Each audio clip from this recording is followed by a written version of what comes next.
जय श्री राम। आगे तुलसीदास जी बालकांड में कहते हैं, और वो कथा अनेक प्रसंगा तेई सुख पिक बहु बिरन बिहंगा। इस रामचरितमानस में और भी अनेक प्रसंगों की कथाएं हैं। वे ही इसमें तोते, कोयल आदि रंग बिरंगे पक्षी हैं। पुलक बाटिका बाग बन सुख बिहंग बिहारू, माली सुमन स्नेह जल सिंचत लोचन चारू।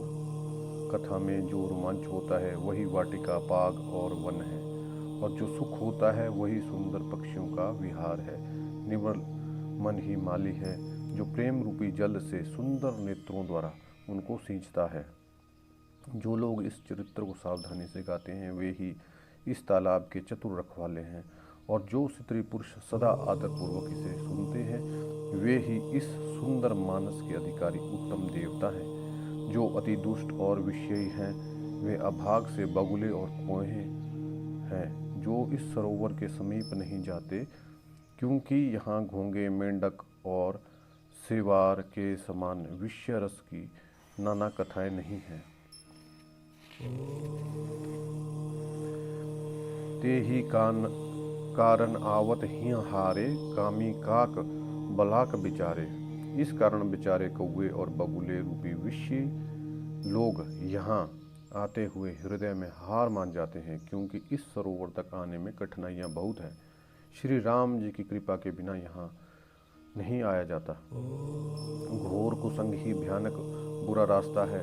उन कुसंगियों के वचन ही बाघ, सिंह और सांप हैं।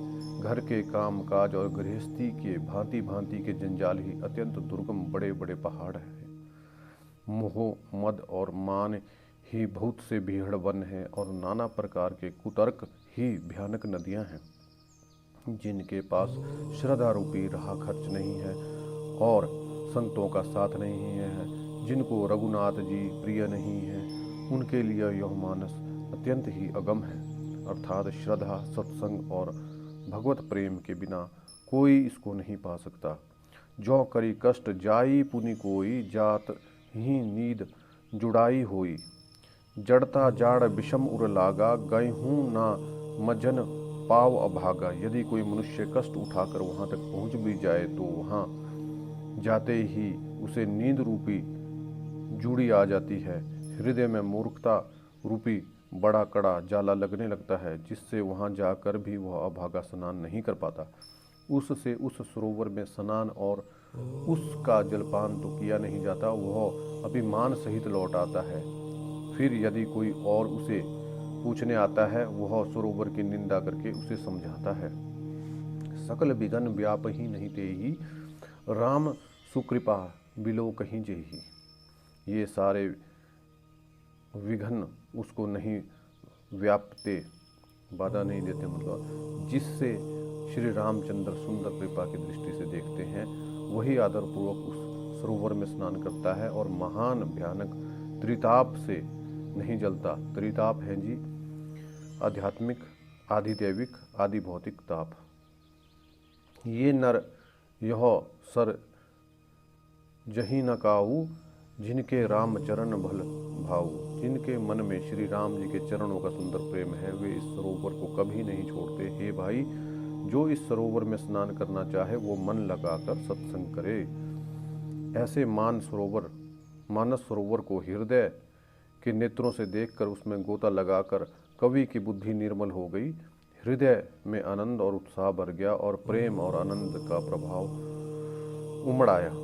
उससे वह सुंदर कविता रूपी नदी बह निकली, जिसमें श्री राम जी का निर्मल यश रूपी जल भरा है। इस का नाम सरयू है, जो संपूर्ण सुंदर मंगलों की जड़ है। लोकमत और वेदमत इसके दो सुंदर किनारे हैं। यह सुंदर मानसरोवर की कन्या सरयू बड़ी पवित्र है और कलयुग के पाप रूपी तिनकों और वृक्षों को जड़ से उखाड़ कर फेंकती है। आगे तुलसीदास जी कहते हैं, श्रोता त्रिभद समाजपुर, ग्राम नर दहुकूल, संत सभा अनुपम अवध, सकल सुमंगल मूल। तीनों प्रकार के श्रोताओं का समाज में इस नदी के दोनों किनारों पर बसे हुए पूर्वे गांव और नगर हैं, और संतों की सभा ही सुंदर मंगलों की जड़ अनुपम अयोध्या जी है। सुंदर कीर्ति रूप सुहानी सरयू जी राम भक्ति रूपी गंगा जी में जा मिली। छोटे भाई लक्ष्मण सहित श्री राम जी के युद्ध का पवित्र यश रूपी सुहावना महानद सोन उसमें आ मिला। दोनों के बीच में भक्ति रूपी गंगा जी की धारा ज्ञान और वैराग्य के सहित शोभित हो रही है। ऐसे तीनों तापों को डराने वाली यह त्रिमुहानी नदी राम स्वरूपी समुद्र की ओर जा रही है। मानस मूल मिली सुरस रिही सुनत सुजन मन पावन करही। इसका मूल मानस है और यह गंगा जी में मिली है। इसके लिए सुनने वाले सज्जनों के मन को पवित्र कर देगी। इसके बीच बीच में जो भिन्न भिन्न प्रकार की विचित्र कथाएं हैं वे मानो नदी तट के आसपास वन और बाग हैं। श्री पार्वती जी और शिव जी के विवाह के बराती इस नदी में बहुत प्रकार से असंख्य जलचर जीव हैं। श्री रघुनाथ जी के जन्म की आनंद बधाइयाँ ही इस नदी के भंवर और तरंगों की मनोहरता है। चारों भाइयों के जो बाल चित्र हैं वे ही इसमें खिले हुए रंग बिरंगे बहुत से कमल हैं। श्री महाराज दशरथ जी और उनकी रानियां कुटुंबियों के सत्कर्म ही भ्रमर और जलपक्षी हैं। श्री सीता जी के स्वयंवर की जो सुंदर कथा है वही इस नदी में सुहावनी छवि छा रही है। यह अनेक सुंदर विचार पूर्ण प्रश्न ही इस नदी की नावें और विवेक युक्त उत्तर ही चतुर केवट है। सुनी अनुकथन परस्पर होई पथिक समाज सोह सरी सोई। इस कथा को सुनकर पीछे जो आप में चर्चा होती है वही इस नदी के सहारे सहारे चलने वाले यात्रियों की समाज शोभा पा रहा है। परशुराम जी का क्रोध इस नदी की भयानक धारा है और श्री रामचंद्र जी के श्रेष्ठ वचन ही सुंदर बंधे हुए घाट हैं। आगे दुहा है जी। सानुज राम विवाह उछाहू सो शुभ उमग सुखद सबका हो। भाइयों सहित श्री रामचंद्र जी के विवाह का उत्सव ही इस कथा नदी की कल्याण कारिणी बाढ़ है जो सभी को सुख देने वाली है। इससे कहने सुनने में हर्षित होता है और पुलकित होते हैं। वे पुण्यात्मा पुरुष हैं जो प्रसन्न मन से इस नदी में नहाते हैं। राम तिलक हित मंगल साजा परब जोग जनु जुरे समाजा। श्री रामचंद्र जी के राज तिलक के लिए जो मंगल साज सजाया गया वही मानो पर्व के समय इस नदी पर यात्रियों के समूह इकट्ठे हुए हैं।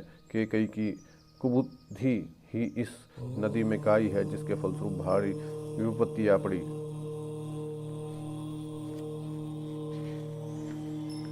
संपूर्ण अनगित उत्पातों को शांत करने वाला भरत जी का चरित्र नदी तट पर किया जाने वाला जप यज्ञ है। कलयुग के पापों और दुष्टों के अवगुण का जो वर्णन है वही इस नदी के जल का कीचड़ और बगुले को हैं। यह कीर्ति रूपी नदी 6 ऋतुओं में सुंदर है। सभी समय यह परम सुहानी और अत्यंत पवित्र है। इसमें शिव पार्वती जी का विवाह हेमंत ऋतु है। श्री रामचंद्र जी के जन्म उत्सव सुखदायी शिशिर ऋतु हैं।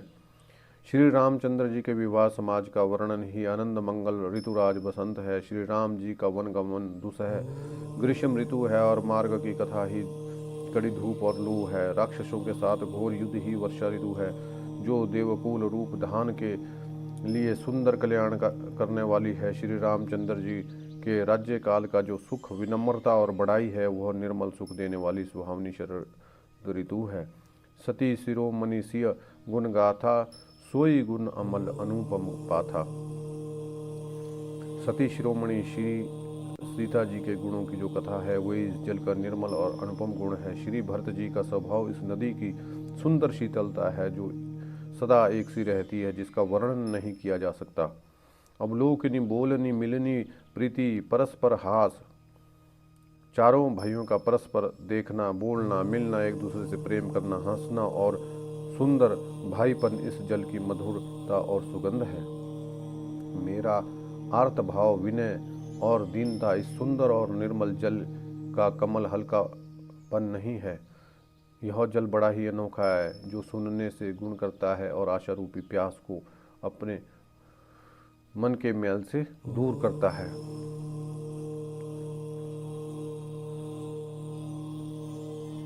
राम सुप्रेमी ही पोषत पानी, हरत सकल कली कलुष गलानी। यह जल श्री रामचंद्र जी के सुंदर प्रेम को पुष्ट करता है, कलयुग के समस्त पापों और उन होने वाली गलानी को हर लेता है, जंग संसार के श्रम को सोख लेता है, संतोष को भी संतुष्ट करता है, पाप ताप दरिद्रता और दोषों को नाश कर लेता है।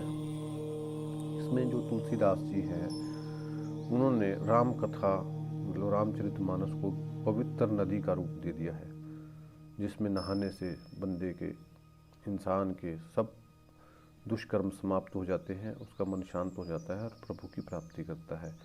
उसको उन्होंने अनेक उपमाएं दी हैं। तो आगे चलते हैं। काम कुहो मद मोह नसावन, विमल विवेक विराग बढ़ावन। यह जल काम क्रोध मद और मोह को नाश करने वाला और निर्मल ज्ञान और वैराग्य का बढ़ाने वाला है।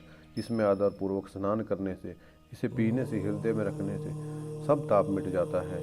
जिन एक ही बार न मानस धोए, ते कायर कली काल भिगोहे। जिन्होंने इस जल में अपना हृदय नहीं धोया, वे कायर कली काल के द्वारा ठगे गए। जैसे प्यासा हिरण सूर्य की किरणों के रेत पे पड़ने से उत्पन्न हुए जल के भ्रम को वास्तविक जल समझकर पीने के लिए दौड़ता है, जल ना पाकर दुखी होता है, वैसे ही कलयुग से ठगे हुए हैं जीव दुखी होंगे। विषयों से के पीछे भटक के जो है, जिन्होंने राम कथा नहीं सुनी, वे बहुत दुखी रहे होंगे। अपनी बुद्धि के अनुसार इस सुंदर जल के गुणों का विचार कर उसमें अपने मन को स्नान कराकर श्री भवानी शंकर को स्मरण करके तुलसीदास जी सुंदर कथा कहते हैं। अब रघुपति पद पंकरुह ही धरी पाई प्रसाद। अब मैं श्री रघुनाथ जी के चरण कमलों को हृदय में धारण कर उनका प्रसाद पाकर दोनों श्रेष्ठ मुनियों के मिलन का सुंदर संवाद वर्णन करता हूँ। भरद्वाज मुनि बस ही प्रयागा, तिन्हि राम पद अति अनुरागा।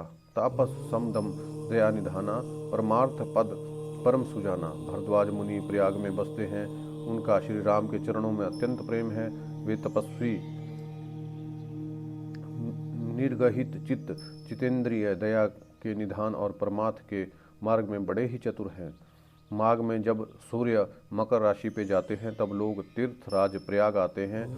देवता, दैत्य, किन्नर, मनुष्यों के समूह सब आदरपूर्वक त्रिवेणी में स्नान करते हैं। श्रीवेणी माधव जी के चरण कमलों को पूजते हैं और अक्षय वट का स्पर्श कर उनके शरीर पुलकित होते हैं। भरद्वाज जी का आश्रम बहुत ही पवित्र, परम रमणीय और श्रेष्ठ मुनियों के मन को भाने वाला है।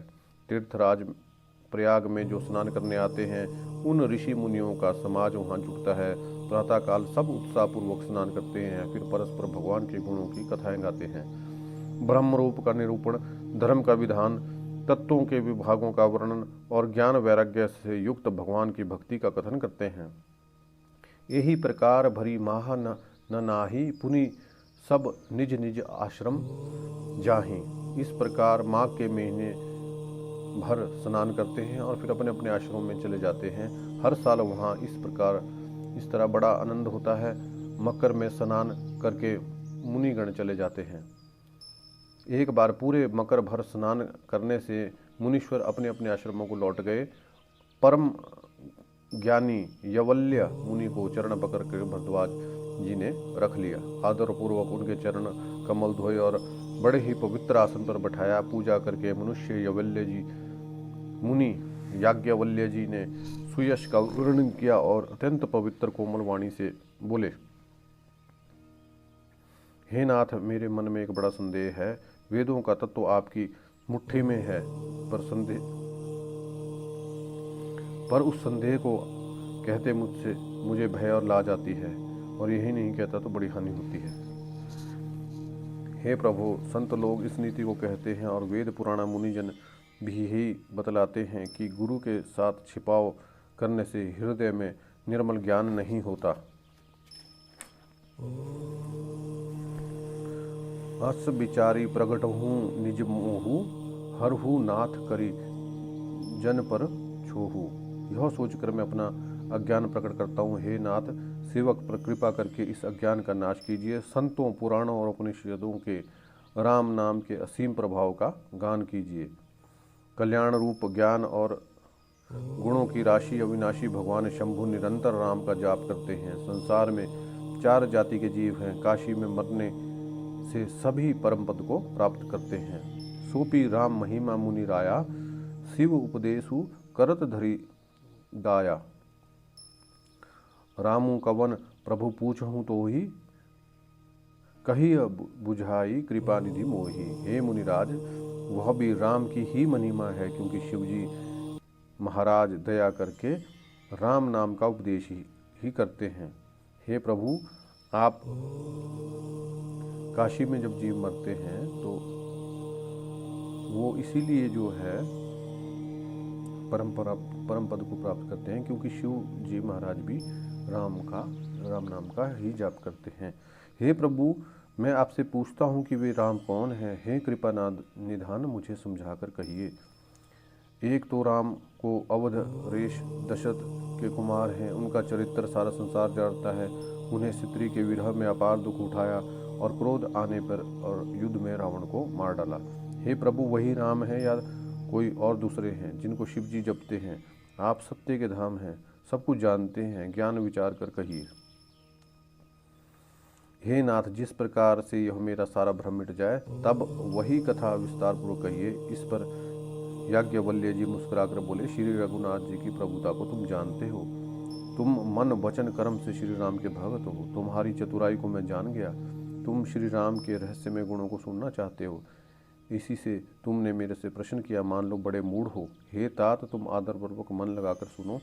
मैं श्री राम जी की सुंदर कथा कहता हूँ। बड़ा भारी अज्ञान विशाल महिषासुर है और श्री राम की कथा भयंकर काली जी हैं।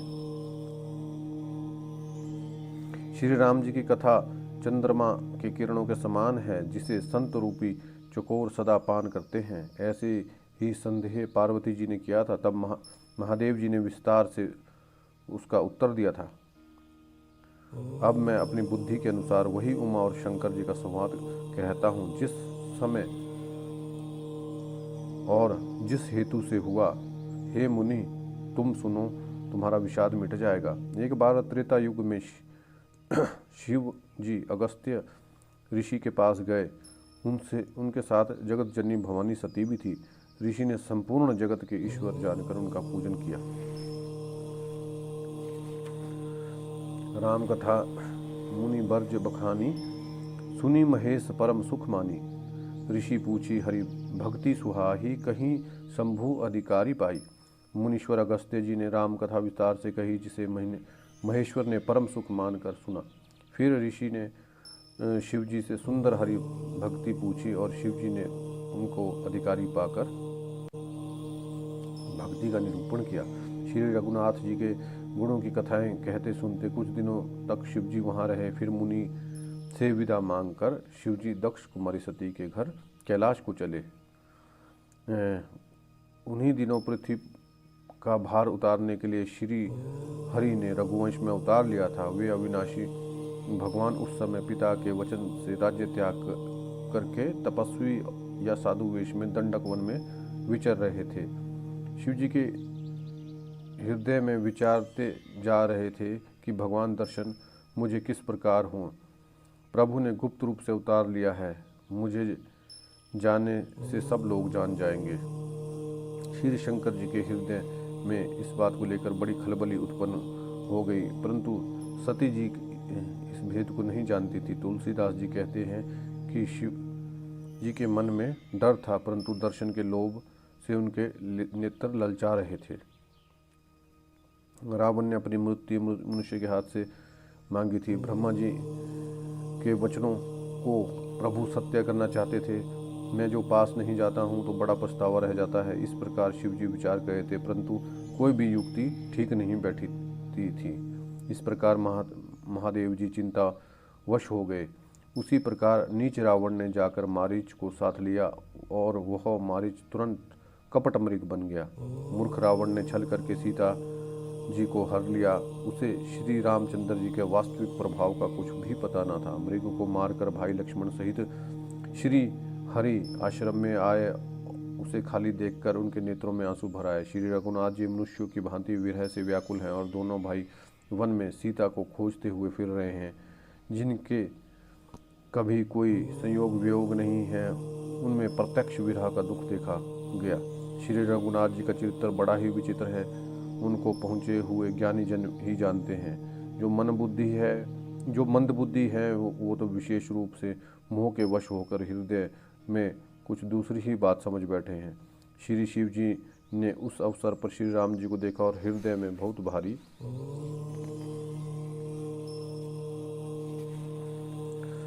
आनंद उत्पन्न हुआ। उन शोभा के समुद्र को शिव जी ने नेत्र भर के देखा, परंतु अवसर ठीक न जानकर परिचय नहीं दिया। जय सच्चिदानंद जग पावन, अस कही चले मनोज नसावन। चले जात शिव सती समेता, पुनि पुनि पुलक कत कृपा निकेता। जगत के पवित्र करने वाले सच्चिदानंद की जय हो, इस प्रकार कहकर कामदेव का नाश करने वाले शिव जी चल पड़े। कृपा निधान श्री शिव जी बार बार आनंद से पुलकित होते हुए सीता जी के साथ चले जा रहे थे। सती जी ने श्री शंकर जी की वह दशा देखी तो उनके मन में बड़ा संदेह उत्पन्न हो गया। शंकर जी की सारी जगत वंदना करता है, वे जगत के ईश्वर हैं। देवता मनुष्य मुनि सब उसके प्रति सिर निभाते हैं। उन्होंने एक राजपुत्र को सच्चिदानंद परम धाम कहकर प्रणाम किया और उसकी शोभा देखकर वे इतने प्रेम मगन हो गए कि अब तक उनके हृदय में प्रीति रोकने से भी नहीं रुकती। जो ब्रह्म सर्वव्यापक माया रहित अजन्मा अगोचर इच्छा रहित और भेद रहित है और जिसे वेद नहीं जानते, क्या वह देह धारण करके मनुष्य हो सकता है? देवताओं के हित के लिए मनुष्य शरीर धारण करने वाले जो विष्णु भगवान हैं, वे शिव जी के ही भांति सर्वज्ञ हैं। वे ज्ञान के भंडार लक्ष्मीपति असुरों के शत्रु भगवान विष्णु क्या अज्ञानी की तरह स्त्री को खोजेंगे? फिर शिव जी के वचन भी झूठे नहीं हो सकते। यह सब जानते हैं कि शिव जी सर्वज्ञ हैं। सती के मन में इस प्रकार का अपार संदेह उठ खड़ा हुआ। किसी तरह भी उनके हृदय में ज्ञान का प्रादुर्भाव नहीं हुआ। यद्यपि प्रकट न कहे भवानी, हर अंतर जामी सब जानी। सुनही सती तब नारी स्वभाव, संशय अस न धरिय उरकाऊ।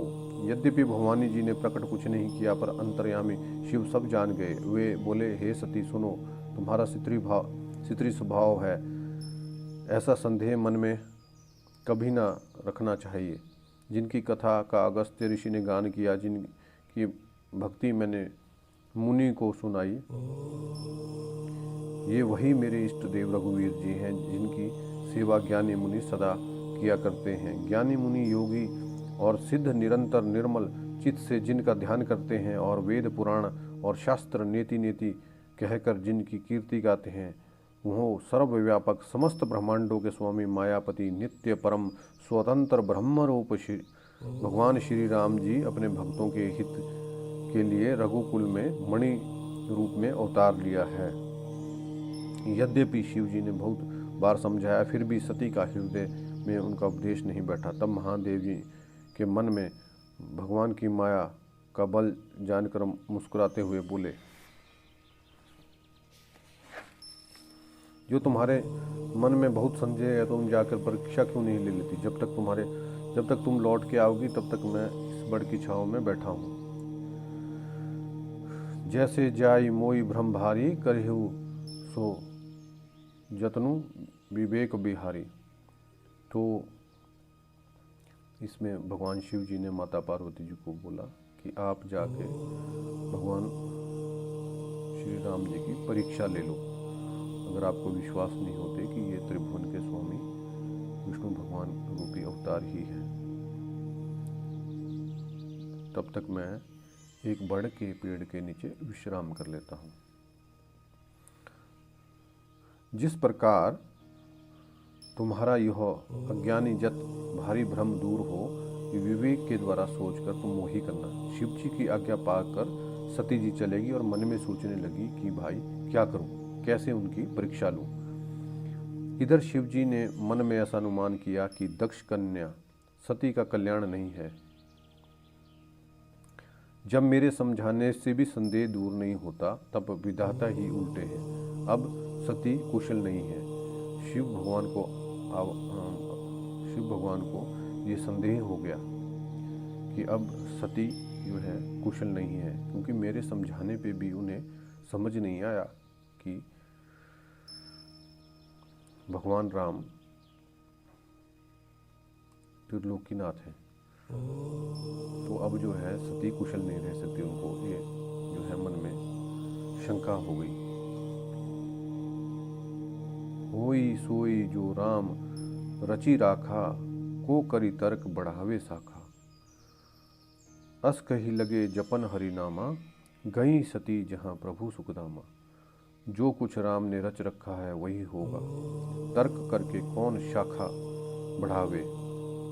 ऐसा कहकर शिव भगवान श्री हरि का नाम जपने लगे और सती जी वहाँ गई जहाँ सुख के धाम प्रभु श्री रामचंद्र थे। सती बार बार मन में विचार करके सीता रूप का धारण करके उस मार्ग की ओर चली जिससे मनुष्यों के रामचंद्र जी आ रहे थे। सती जी के बनावटी भेष को देखकर लक्ष्मण जी चकित हो गए। उनके हृदय में बड़ा भ्रम हो गया। वे बहुत गंभीर हो गए, कुछ नहीं कह सके। धीर बुद्धि लक्ष्मण प्रभु श्री रघुनाथ जी के प्रभाव को जानते थे। सब कुछ देखने वाले और सबके हृदय में जानने वाले देवताओं के स्वामी श्री रामचंद्र जी सती के कपट को जान गए। जिनके स्मरण मात्र से अज्ञान का नाश हो जाता है, वही सर्वज्ञ भगवान श्री रामचंद्र है। स्त्री स्वभाव का असर तो देखो कि वहाँ भी सती जी छिपाव करना चाहती है। अपनी माया के बल से हृदय में बखान कर श्री रामचंद्र जी हंसकर कोमल वाणी से बोले। पहले प्रभु ने हाथ जोड़कर सती को प्रणाम किया और पिता सहित अपना नाम बताया। फिर कहा कि वृषकेशु शिव जी कहाँ हैं? आप यहाँ वन में अकेली किस लिए फिर रही हैं?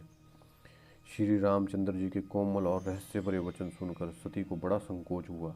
वे डरती हुई चुपचाप शिव जी के पास चलेगी और हृदय में बड़ी चिंता हो गई कि मैंने शिव जी का कहना ना माना और अपने अज्ञान से श्री रामचंद्र जी पर आरोप किया। अब मैं शिव जी को क्या उत्तर दूंगी? वे सोचते सोचते सती जी हृदय में अत्यंत भयानक जलन पैदा हो गई। श्री रामचंद्र जी ने जान लिया कि सती जी को दुख हुआ है। तब उन्होंने अपना प्रभाव प्रकट करके उन्हें दिखलाया। माता सती जी मार्ग में जाते हुए यह कौतुक देखा कि श्री रामचंद्र जी, सीता जी और लक्ष्मण आगे चल रहे हैं। इस पर सीता जी को इसलिए दिखाया कि सीता जी श्री रामचंद्र के सच्चिदानंद रूप को देखें, वियोग और दुख की कल्पना जो उन्हें हुई थी दूर हो जाए और वो प्रकृति हों। फिरी चितवा पाछे प्रभु देखा, सहित बंधु सिया सुंदर बेशा। पीछे तब उन्होंने पीछे की ओर फिरकर देखा तो वहाँ भी भाई लक्ष्मण और सीता के साथ श्री रामचंद्र जी सुंदर वेश में दिखाई दिए। वे जिधर देखती उधर श्री रामचंद्र जी विराजमान है। सचतुर सिद्ध मुनीश्वर उनकी सेवा कर रहे हैं। सीता जी ने अनेक शिव ब्रह्मा विष्णु देखे जो एक से बढ़कर एक असीम प्रभाव वाले थे। भांति भांति के वेश धारण किए सब देवता श्री रामचंद्र जी के चरणों की वंदना और सेवा कर रहे थे।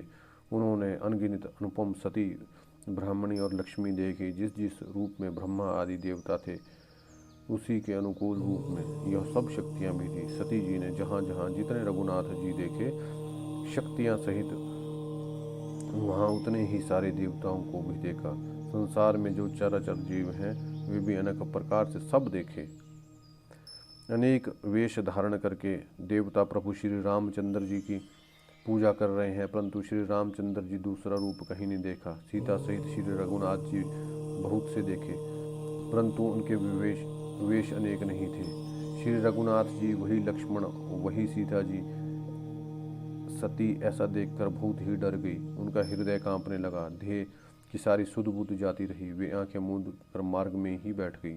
फिर आंख खोलकर देखा, वहाँ दक्ष कुमारी सीता जी कुछ नहीं दिख पड़ा। तब वे बार बार रामचंद्र जी के चरणों में सिर नवाकर वहाँ से चलेगी जहाँ शिव जी थे। जब वे 5 पास पहुंची तब शिव जी ने हंसकर कुशल प्रश्न करके कहा कि तुम राम जी की किस प्रकार से परीक्षा ली, सारी सच सच बताओ। सती ने श्री रघुनाथ जी के प्रभाव को समझकर डर के मारे शिव जी से छिपाव किया और कहा, हे स्वामी, मैंने कुछ भी परीक्षा नहीं ली, आपकी तरह ही प्रणाम किया। आपने जो कहा वह झूठ नहीं हो सकता, मेरे मन में बड़ा विश्वास है। अब शिव जी ने ध्यान से देखा और सती के ने जो चरित्र किया सब जान लिया। जय श्री राम।